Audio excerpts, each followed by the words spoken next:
Ngayon nga, mainit pa rin ang usapin tungkol po dito sa budget transparency. Kaliwat kanan po ngayon, itong pahayag ng mga senador, ng mga kongresista, Senate President, even the Speaker of the House, tungkol po dito sa Open Bicameral Conference Committee. Ang sinasabi po nila dyan, pwedeng may partisipasyon ang publiko dahil posibleng mai-live stream pa daw itong Open Bicam kung matutuloy. Una munang tanong, Professor Shelo, kung sakali man na maisabatas po ito, gaano ka-significant at paano po nito matutugunan yung issue natin pagdating sa transparency po at accountability natin sa budget process?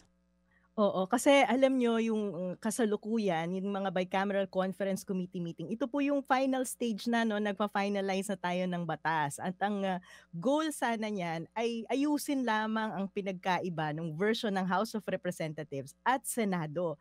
Kaso po, sa mga bicameral conference committee na yan kasalukuyan secret yan. Hindi nakaka-attend ang publiko, hindi nakaka-attend ang media, tapos bigla na lang may final na version na nung bill para sa approval ng House of Representatives at Senado. Ngayon, kung ito po ay maila-livestream, makikita natin kung ano ba ang diskusyon at pinag-uusapan talaga nila kung paano nila pina-finalize ang kahit na anong batas.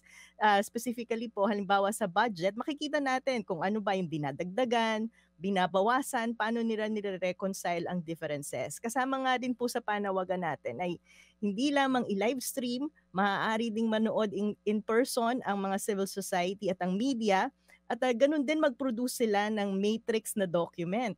So ibig sabihin ng matrix na document na to, isa-summarize mo yung pinagkaiba lang at dito lang sa matrix na to, dapat nagdi-decide ang House of Representatives at ang mga Senado na miyembro ng Bicameral Conference Committee. So sa pamamagitan niyan, matatrack po natin ang mga changes na nangyayari sa mga batas na isinusulong.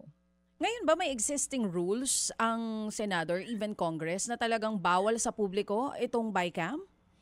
Wala pong, nasusulat 'no, nung tiningnan natin yung sa 19th Congress tungkol sa Bicameral Conference Committee, wala pong, nasusulat. Kaya minsan talagang mahirap i-track 'yan. Ako po, alam nyo yung mga iba-ibang batas lalong-lalo na sa mining mino-monitor ko 'yan at ilang beses ko nang nakita na pagdaan sa Bicameral Conference Committee maraming nagbabago pero hindi mo alam kung sino ba yung congressman o senador na nagsulong ng pagbabagong 'to. So ang hirap mag-demand ng Mm. accountability.